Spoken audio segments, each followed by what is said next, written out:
Manusia dan pandangan hidup. Manusia adalah makhluk sosial yang senantiasa membutuhkan orang lain. Oleh karena itu, manusia senantiasa membutuhkan interaksi dengan manusia yang lainnya. Pandangan hidup adalah suatu wawasan menyeluruh terhadap kehidupan yang terdiri dari kesatuan rangkaian nilai-nilai luhur yang mana pendapat atau pertimbangannya dapat dijadikan sebagai pedoman, pegangan, atau arahan. Pandangan hidup dapat dibedakan menjadi 3 berdasarkan jenisnya. 1.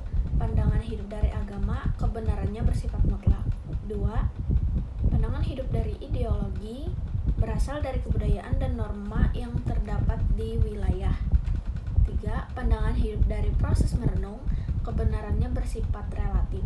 Menurut Helena Curtis, 1975, makhluk hidup adalah segala sesuatu yang memanfaatkan energi dari lingkungannya dan merubahnya dari satu bentuk energi ke bentuk energi yang lainnya.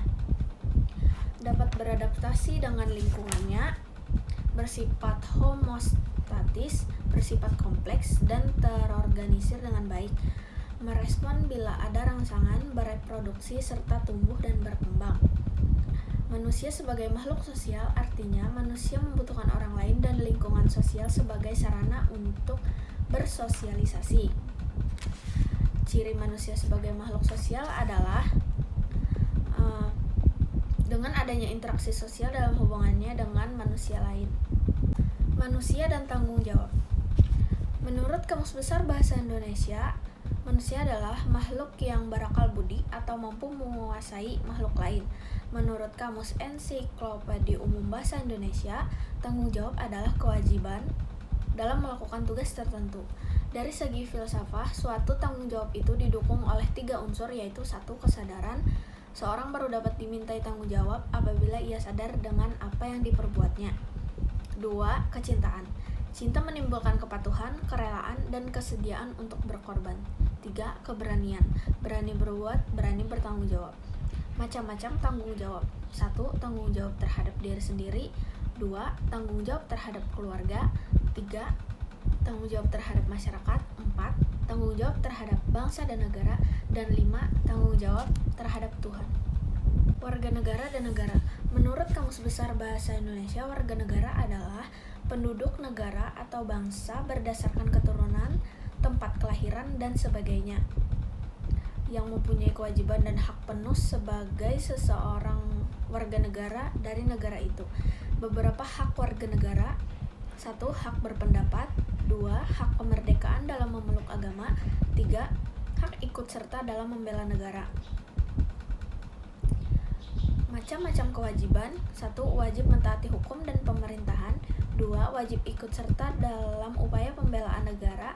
3. Wajib menghormati hak asasi manusia orang lain. Menurut Kamus Besar Bahasa Indonesia, negara adalah organisasi dalam suatu wilayah yang mempunyai kekuasaan tertinggi yang sah dan ditaati oleh rakyat. Unsur-unsur negara ada 4. 1. Rakyat. 2. Wilayah. 3. Pemerintah yang berdaulat. Dan 4. Pengakuan dari negara lain. Bentuk negara berdasarkan subjek pemegang kekuasaan dibagi atas beberapa bentuk. 1. Negara republik. 2. Negara demokrasi. Dan 3. Negara monarki. Agama dan masyarakat. Menurut Kamus Besar Bahasa Indonesia, agama adalah sistem atau prinsip kepercayaan kepada Tuhan, atau juga disebut dengan dewa, atau nama lain dengan ajaran kebaktian dan kewajiban-kewajiban yang berkaitan dengan kepercayaan tersebut. Masyarakat, sebagai terjemahan istilah society, adalah sekelompok orang yang membentuk sebuah sistem semi tertutup atau semi terbuka, di mana sebagian besar interaksi adalah antara individu-individu yang berada dalam kelompok tersebut. Hubungan agama dan masyarakat dari berbagai budaya yang ada di Indonesia dapat dikaitkan hubungannya dengan agama dan masyarakat dalam melestarikan budaya. Maksudnya, hubungan agama dalam kehidupan jika dipadukan dengan budaya dan masyarakat akan membentuk kehidupan yang harmonis karena ketiganya mempunyai keterkaitan yang erat satu sama lain. Tipe-tipe kaitan agama dalam masyarakat: 1. Masyarakat yang terbelakang dan nilai-nilai sakral. 2. masyarakat pra-industri yang sedang berkembang. 3. Masyarakat industri sekular. Manusia dan keadilan. Manusia adalah makhluk yang diciptakan oleh Allah Subhanahu wa taala yang pada hakikatnya mereka sebagai makhluk individu. Adapun yang dimaksud makhluk menurut Effendi adalah berasal dari kata in dan divided. Dalam bahasa Inggris, in mengandung pengertian tidak, sedangkan divided artinya terbagi. Jadi individu artinya tidak terbagi atau satu kesatuan. Manusia sebagai makhluk sosial memiliki keharusan biologis yang terdiri dari 1. Dorongan untuk makan, 2. Dorongan untuk mempertahankan diri, 3. Dorongan untuk melangsungkan jenis. Faktor-faktor personal yang memengaruhi interaksi manusia terdiri dari 3 hal, yaitu 1. Tekanan emosional, 2. Harga diri yang rendah, 3. Isolasi sosial. Keadilan adalah kondisi kebenaran ideal secara moral mengenai suatu hal, baik menyangkut benda ataupun orang. Ada beberapa macam keadilan, diantaranya 1. Keadilan legal atau keadilan moral, 2. Keadilan distributif, 3. Keadilan komutatif.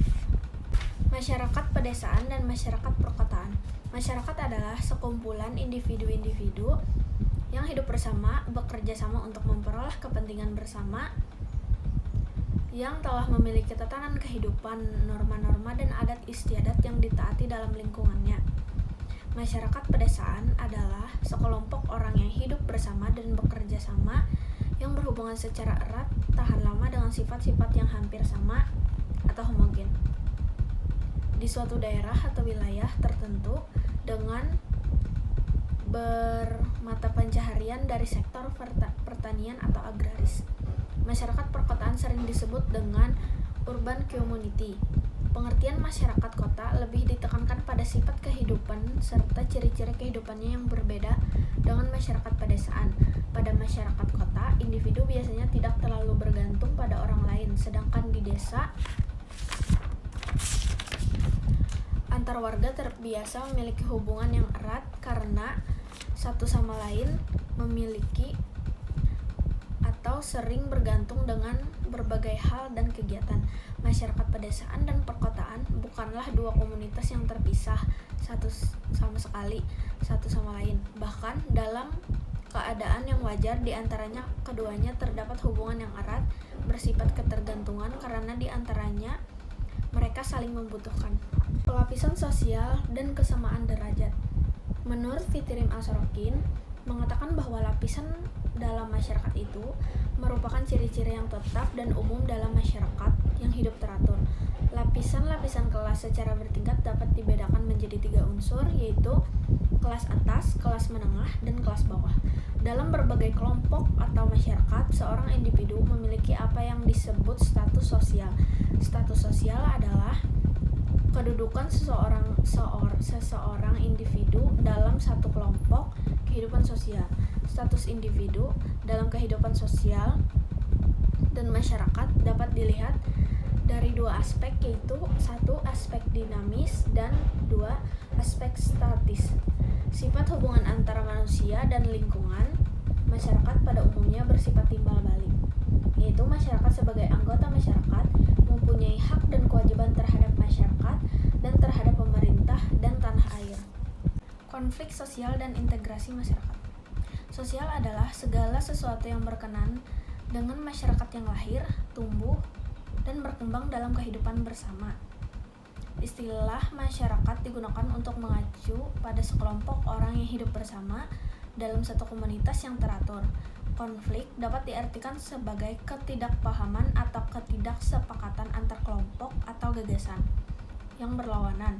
Ia juga bisa berarti perang, upaya berada dalam pihak yang berseberangan, atau dengan kata lain ketidaksetujuan antara beberapa pihak. Integrasi adalah proses yang mengacu pada keterikatan individu dengan masyarakat yang lebih luas dan biasanya diukur dalam hal peran pekerjaan, organisasi, dan komunitas. Kehadiran integrasi sangat jelas bermanfaat guna memperkuat hubungan sosial yang terjadi. Munculnya sikap saling menghormati orang lain, menghargai perbedaan dan toleransi yang tinggi hanya bisa terwujud jika masing-masing masyarakat, baik secara individu maupun kolektif, bisa saling berbaur dan bekerja sama satu dengan yang lainnya. Contoh konflik sosial: 1. Pemberontakan PKI Madiun 1948. 2. Perang Sampit dan Madura 2001. 3. Peristiwa Kuda Tuli atau kerusuhan. Contoh integrasi masyarakat: masyarakat Indonesia adalah masyarakat plural, akan tetapi Indonesia juga bukan negara agama atau negara sekuler, yakni bangsa yang dimana mengatur adanya keberadaan agama. Sekian dari saya, terima kasih. Wassalamualaikum warahmatullahi wabarakatuh.